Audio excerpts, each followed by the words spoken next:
두 가정이 살아 있었습니다. 한 가정은 부모님을 모시고 사는 식구가 많은 대가족이고, 한 가족은 젊은 부부가 달랑 두 부부가 사는 가정입니다. 근데 대조를 이루었어요. 이 젊은 부부가 살고 있는 이 가정은 맨날 싸웁니다. 아침 저녁부터 매일 같이 싸우는데, 대가족을 이루고 있는 이 가정은 항상 웃음소리가 나는 겁니다. 밖으로 이렇게 큰 소리 나본 적이 없이 항상 재미있게 웃는 소리가 나서, 이 젊은 부부가 생각하기를, 아니 왜 저 집은 사람이 많은데 왜 이렇게 즐거울까? 우리 집은 달랑 둘밖에 안 되는데 왜 이렇게 싸울까? 궁금했습니다. 그래서 어느 날은 가서 물어보고 싶었어요. 도대체 저 집은 무엇 때문에 저렇게 웃으면서 행복할까라고 물어보기 위해서 선물을 사가지고 방문했습니다. 아마 그 부부가 또래가 좀 나이가 비슷했나 봐요. 물어봤어요. 우리 집은 달랑 둘만 사는데 맨날 싸우고 지지고 볶는데 왜 당신네 집은 사람 식구들도 굉장히 많은데 이렇게 즐겁느냐고. 그랬더니 이 분이 하는 말이 뭐라고 하냐면, 우리 집은 서로 바보가 되려고 한다고. 이렇게 얘기를 해요. 무슨 얘기냐고. 서로 우리는 바보가 서로 되려고 얘기를 한다. 그러니까 이 사람이 이해를 못하는 거예요. 바보가 되는데 행복해질 수 있을까? 웃을 수 있을까라고 했더니, 그게 무슨 말이냐, 나는 잘 이해가 안 된다. 바보가 되려고 하는데 왜 행복하느냐라고 물었더니, 이제 내가 그러면 설명을 해보겠다고 하면서 아침에 일어난 일을 합니다. 아침에 자기가 출근하려고 이렇게 지나가는데 발에 뭐가 걸려서 봤더니 거기에 물통이 있던 것이 이렇게 쏟아져 엎어진 거예요. 그걸 이제 부엌에서, 주방에서 아내가 보고 있으니까 미안해가지고, 여보 미안해요. 내가 이거 조심해서 갔어야 되는데 내가 이렇게 맨날 털털해가지고 잘 이렇게 뭔 일을 저지른다고, 미안하다고, 내가 맨날 이렇다고, 이렇게 얘기를 하니까 아내가 얼른 뛰어나오더니, 아이고 여보 미안해요. 내가 이거 진짜 이걸 거기다 놓지 말았어야 되는데, 그래서 물을 막 닦는 거예요. 미안하다고. 그랬더니 안방에 계신 시어머니가 뛰어나오는 거예요. 막 뛰어나오더니, 얘들아 어떡하냐, 낯살을 먹은 내가 거기 있는 거 봤으면 치워놨어야 되는데. 이것이 우리 가정의 행복의 비결이다. 정말 행복한 가정, 축복의 가정이 뭐냐면, 가족 구성원들이 서로 잘난 체하고 자기 이기적인 걸 내놓는 것이 아니라 내가 바보가 될 때 행복해진답니다. 그 기분 나쁜 얘기지만 이건 저는 기분 안 나쁜 내용 같아. 우리 집에서 서로 바보가 됩시다. 한번 해보죠. 옆 사람에게 한번 해봐요. 집에서 서로 바보가 됩시다. 서로 똑똑하다고 잘나타하면 싸움만 생기고 서로가 바보가 되니까 행복해지더라는 얘기입니다. 우리 예수님 안에서 모두가 바보가 됩시다. 교회도 마찬가지고요. 어디든지 보니까 똑똑하다고 생각하니까 일이 터지더라고요. 그런데 어느 사회, 어느 기관이든지 내가 바보다라고 하면은 할 말이 없는 거라. 내가 좀 모자란다라고 하면 할 말이 없는 거예요. 근데 내가 좀 안다라고 하고 잘난 체 한다면 항상 거기는 싸워. 우리 교회는 바보들의 합창이 됩시다. 우리 교회에서는 바보들의 합창. 저도 그래서 맨날 바보가 되고 싶은데 아직도 이런 게 올라와가지고, 나는 아니야, 아직 바보는 안 됐어, 나는 아주 아는 게 있어, 나는 좀 잘난 체 하는 게 있어, 이런 것들 때문에 맨날 싸우고 지지고 볶는. 누가 기분 나쁜 얘기를, 그래 내가 바보니까 이렇게 넘어가면 되는데, 이게 맞받아치다 보니까 싸움이 되더라고. 우리 서로 바보가 됩시다. 예수님 안에서 바보 됩시다. 한 번 더 우리 모두 다 예수님 안에서 바보가 됩시다. 그런 가정에 하나님이 역사하는 걸 보았어요. 오늘 이 본문의 말씀에 보면, 그 여호와의 이름으로 그 여호와의 집에 들어오는 자가 복이 있는데, 거기서 우리가 너희를 축복했다고 하는 이제 그 말씀입니다. 그래서 제가 이걸 보다가 제가 늘 마음속에 두고 있는 이런 문장이 하나 있습니다. 기도 제목입니다. 아마 제 설교 벌써 20년 이상 넘게 들었기 때문에 한두 번 정도는 들었을 만한 내용인데, 제가 설교 준비하다가 오늘 그 26절을 보다가 이거 좀 기도 함께 나눠봐야 되겠다 생각이 들었어요. 읽어볼까요? 혹시 보이나요? 안 보이죠? 따라서 합시다. 가족들을 축복하는 제사장과 미래를 이끌어가는 선지자가 됩시다. 다시 한번 가족들을 축복하는 제사장과 미래를 이끌어가는 선지자가 됩시다. 제가 늘 꿈꾸고 있는 가족에 대한 비전입니다. 우리 가족에 대해서. 여기서 가족에게 축복하는 제사장은 누구의 역할이죠? 가장의 역할입니다. 그 다음에 미래를 이끌어가는 선지자의 역할은 누가 하죠? 내조자의 역할입니다. 가장은 항상 그 가정을 축복합니다. 만약에 엄마가 가정이면 뭐 해야 돼요? 엄마가 자녀들에게 축복하는 거예요. 아이들이 내조하고 있으면 어떻게 돼요? 아이들이 미래를 열어가는 선지자가 돼야 됩니다. 만약에 가장이 아빠라고 하면 어떻게 해야 돼요? 아빠가 자녀들을 축복하는 제사장이 돼야 되겠고, 엄마가 내조자라고 하면 어떻게 해야 돼요? 미래를 열어가는 선지자가 돼야 됩니다. 여기 계신 우리 교인들 제사장이 되시고 선지자가 되십시다. 저희 가정은 그렇게 제 나름대로 역할을 분담했으면, 나는 우리 가족을 축복하는 제사장, 저희 아내는 미래를 열어가는 선지자. 그래서 가끔 가다가 미래에 대한 얘기를 하면은 제 말보다는 아내의 말이 더 우선적일 때가 있습니다. 왜? 이건 미래를 열어가는 선지자적인 예언적인 사건이기 때문에. 그러나 가정을 축복하는 거라면 이거는 선지자인 아내의 역할보다는 내 이 아빠의 역할을 하고 있는 내가 가정들에게 축복하고, 그래서 안수기도를 한다든지 아이들에게 가족에게 축복기도를 할 때는 아내가 하는 것이 아니라 내가 아이들을 붙들고 기도해주고, 아이들의 미래를 열어주며 인생의 교육을 시키며 예절 교육을 시키며 삶의 교육을 시키는 것은 내가 하는 것이 아니라, 이건 내가 축복권에 사는 것이 아니라 미래를 열어주는 것이니까 엄마가 하고, 가족에 축복해주는 제사장들이 우리 교회에서 많이 있어지기 축복합니다.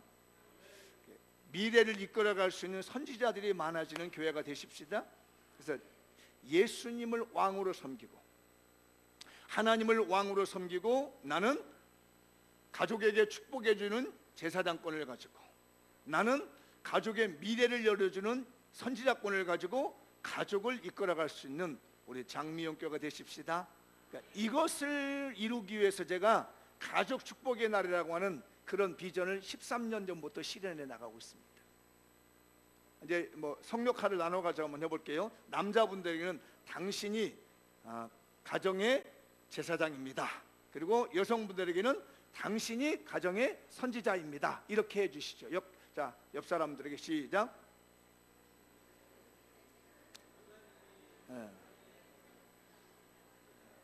밑에다 스마트폰 보고 있는 사람들 혹시 있으면 덮어요. 그 스마트폰 부서지는 수가 있어, 잘못하면. 목사님 설교 듣다가 스마트폰 보고 있으면 하나님에 가다가 자연스럽게 망가지게, 왜? 설교에 방해가 돼. 내가 망가뜨리는 것이 아니라 하나님이 살살 건드려서 망가뜨려 본다든지 분실해 버린다든지 이런단 말이에요. 조심해야 돼. 밑에다 놓고 뭔가를 검색하고 있는 분들이 있은 것 같아. 이게 제사장이 무서운 축복이라는 거예요. 자, 다시 한번 성역할 바꿔서 남자분에게는 당신이 당신의 가족의 제사장입니다. 여성분에게는 당신이 당신의 가정의 선지자입니다. 시작.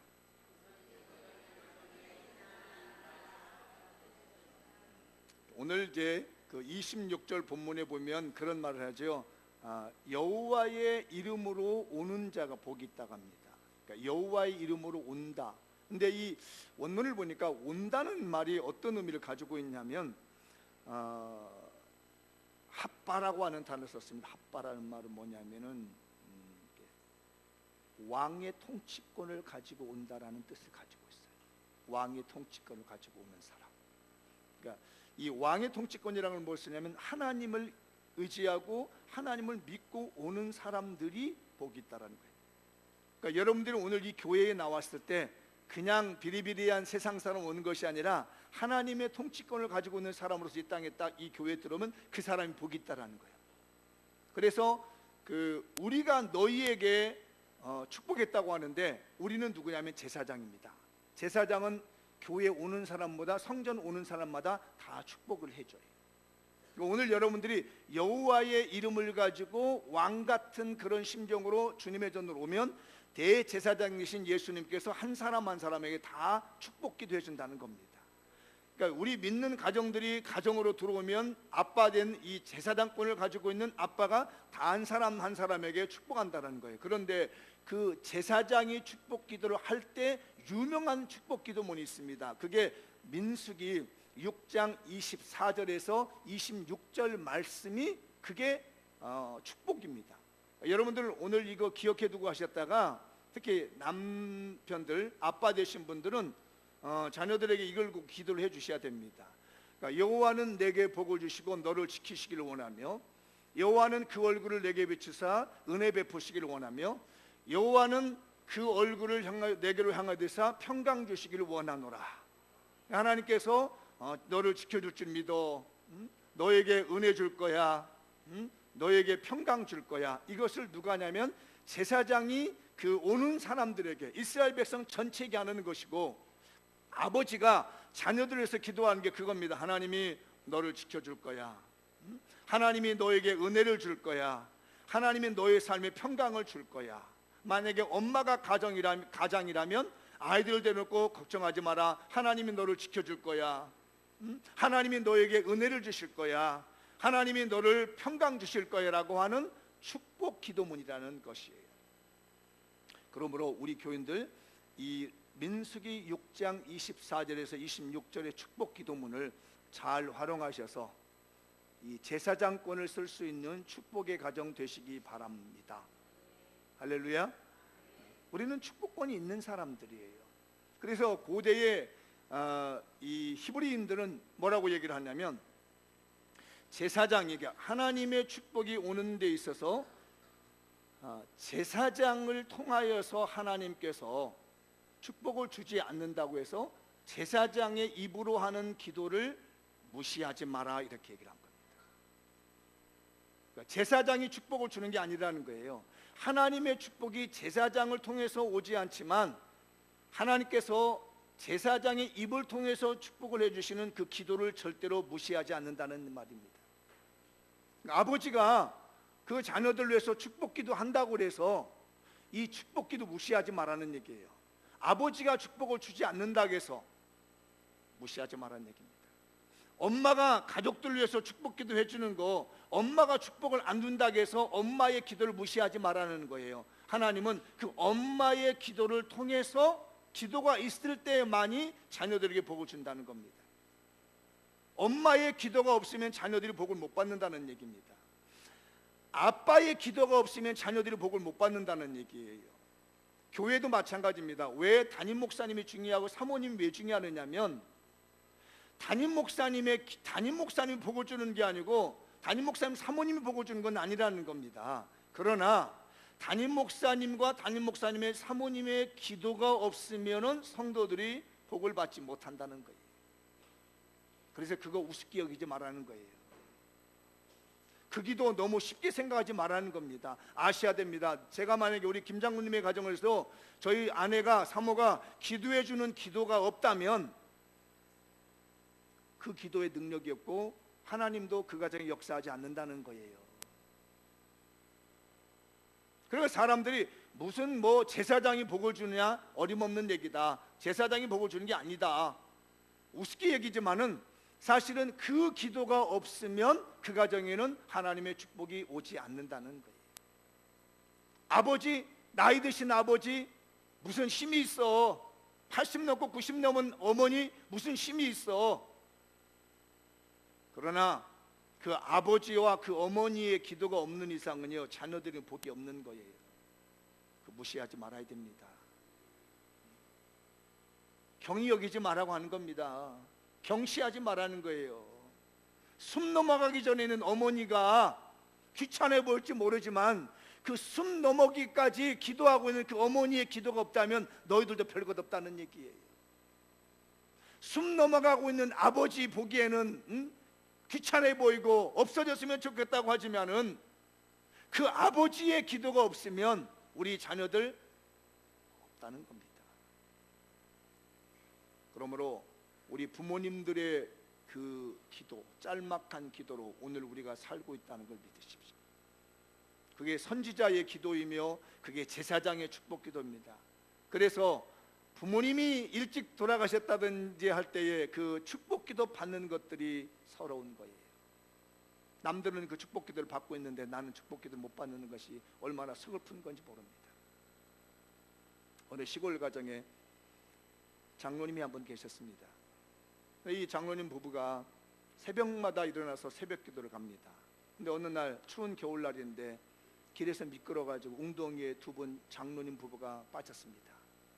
몸이 땡땡 얼었습니다. 그래서 다시 집에 돌아와가지고 옷을 갈아입고 또다시 새벽 기도를 갔습니다. 그 장로님 부부의 기도가 뭐였냐면, 하나님, 우리 자녀들 8남매가 있는데 8남매가 교회의 장로님 되게 해주시고, 우리 8남매 딸 중에서는 권사님이 되게 해주십시오. 우리가 무슨 가진 게 있습니까? 제가 배운 게 있습니까? 시골 무식한 사람으로서 내가 할 수 있는 것은 새벽마다 나와 기도하는 것밖에 없습니다 라고 하면서요, 물에 처박혀 온몸이 땡땡 얼었는데도요 그냥 돌아가서 옷만 갈아입고 가서 새벽 기도를 드렸습니다. 그런 세월을 수많은 새벽 기도를 했는데 정말로 놀랍게도 이 시골교회 장로님의 두 부부의 기도를 들으시고 하나님께서 우리나라의 큰 인재로 만드셨습니다. 그 중에 어떤 장로님은, 그 아들 장로님 중에서는 국정원장님도 하셨습니다. 법무부 장관도 하셨습니다. 14대 15대 국회의원도 나왔습니다. 초등학교 교장 선생님도 나왔는데 그분들이 다 대부분이 교회에서 장로님이시고, 아드님은 장로님이시고 따님은 권사님으로 하나님을 섬겼던 겁니다. 부모님의 축복 기도가 자녀들의 미래를 열었던 것이에요. 여기 우리 부모님 되신 여러분들, 여러분의 기도가 참 중요합니다.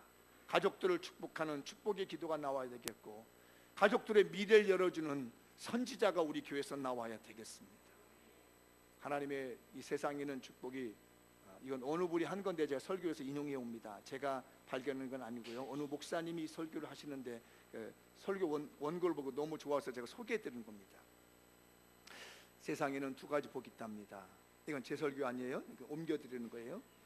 세상에는 두 가지 축복이 있는데, 하나는 하나님께서 주신 복과 세상적인 복이 있답니다. 우리는 둘 중에 하나 복을 받고 산대요. 하나님이 주신 축복을 받고 때때로는 세상적인 복을 받는데, 그 중에는 네 가지가 차이점이 있다고 그 목사님은 정리했더라고요. 첫 번째 뭐냐면 사회적으로 차이가 있다. 무슨 얘기냐면, 세상적인 복을 받은 사람은 나만 복을 받으면 된답니다. 옆 사람이 어찌됐든 이웃이 어찌됐든 나만 받으면 복을 되는데, 하나님께서 주신 복은 뭐냐면요, 나도 받고 너도 받고. 이게 하나님이 주신 복이랍니다. 우리 성도들요, 나도 받고 너도 받고 우리 모두 복을 받는 거예요. 그게 하나님의 복입니다. 두 번째는 윤리성입니다. 이게 뭐냐면, 우리말에 그런 말이 있습니다. 개처럼 벌어서 뭐라고 하자고? 정승처럼 써라. 이것은 세상적인 복이랍니다. 돈을 어떤 형태로든지 돈을 벌어도 된다는 얘기예요. 근데 쓸 길을 잘 쓰면 된다는 얘기입니다. 그러나 하나님의 복은 어떻게 하느냐? 따라서 합시다. 천사처럼 벌어서 예수님처럼 쓰자. 이 내용은 이 설교에 없는 내용입니다. 제 얘기를 보다 그래, 제가 그 평소 때 생각하고 있는 축복이거든요. 천사처럼 벌어서 예수님처럼 쓰자. 하나님의 축복은 달라요. 그냥 세상 복은요, 막 쓸어가지고 말입니다. 남의 맘 아프던 어쨌든 뭐 다 쓸어다가 나만 부자면 되고, 죄를 짓든 어쨌든 돈만 벌면 되는 거지만, 하나님의 복이라는 것은 윤리가 있는 겁니다. 돈을 벌어도요, 남 생각해가면서 천사처럼 하면서 쓸 때는요, 참 예수님의 마음처럼 쓰는 것이 우리가 하나님께 받은 축복이에요. 우리 이런 복을 받은 교인들이 많아집시다. 과정이라고 하는 말하고 이건 뭐냐면요, 가끔 가도 복권사가 한탕으로 끝내려고 하는 사람도 있습니다. 이건 세상적인 복이랍니다. 그걸 나쁘다고 하는 것보다는요, 세상적인 복은 뭐냐면 한탕으로 해결하려고 합니다. 내가 이번만 잘 되면 터져. 이 사람들은 세상적인 복을 받으려고 하는 사람이에요. 그러나 하나님께서 주시는 복을 뭐냐면 그렇게 한탕으로 되는 것이 아니라요, 울며 눈물로 씨를 뿌리는 사면 기쁨으로 단을 거둬온다는 말로 꾸준히 노력하고 애쓰고 눈물 뿌려서 얻어들이는 복이 이게 하나님의 축복이라는 겁니다. 혹시라도 지금까지 한탕으로 뭘 벌나간 사람이 있거든.